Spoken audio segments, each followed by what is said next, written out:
Allahu Akbar.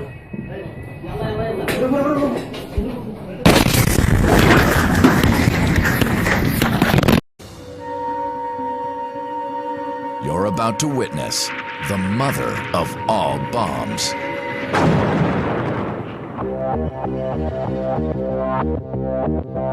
At least, that's what the Massive Ordnance Air Blast Bomb, or MOAB, has been unofficially christened by its creators. Well, it's tremendously powerful. This particular weapon is the largest conventional weapon ever built in the sense of the amount of explosive being carried. As the largest ever satellite-guided air-delivered weapon in history, the MOAB is big on firepower. This 30-foot monster weighs more than 21,000 pounds and carries close to 10 tons of H6 explosive. When they were testing it, people actually thought they were testing small-scale nuclear devices. Pound for pound, this is less efficient than multiple smaller detonations.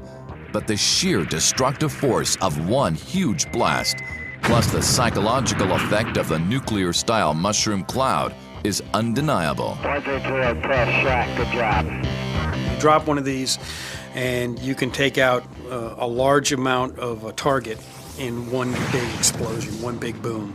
And that's what it does, and does very, very well. The psychological impact of the MOAB evolved directly from its 15,000-pound predecessor, the Blue 82. Used extensively in Vietnam, it was nicknamed the Daisy Cutter.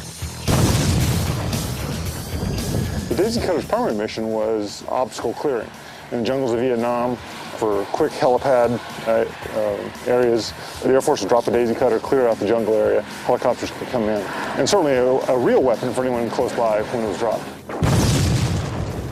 But after that time, the Daisy Cutter evolved into more of a psychological weapon. The MOAB was first tested in full operational mode at Eglin Air Force Base on the 11th of March 2003, just 9 months after development began. It comes right out of the back of a C-130, like what you see here. Basically, the ramp drops, there's a platform inside, which is a standard type of a platform. The parachute drops out the back, pulls the platform and the bomb right out the back. The bomb separates from the platform and then falls on its way. Unlike the Daisy Cutter, the MOAB has a guidance system. During its flight of up to 3 nautical miles, GPS and internal gyroscopes guide the bomb toward the target, where it explodes just before impact. When the fuses hit the ground, the main charge here will go off before it actually impacts the ground. This airburst detonation vastly increases the weapon's destructive range. What we're doing is we're maximizing the blast, the shock wave, if you will. What we're not doing is just throwing a lot of debris necessarily up out of the ground.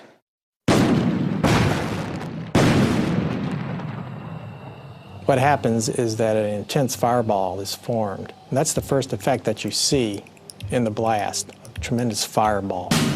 That's followed by a pressure wave. Certainly if they're in close proximity, the pressure wave is enough to be lethal. If they're further away, it may be hearing loss, it may be some other internal organ damage.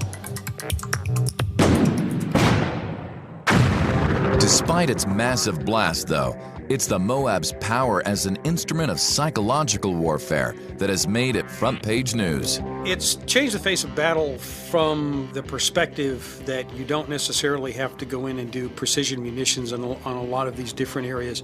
You can have these psychological effects. Good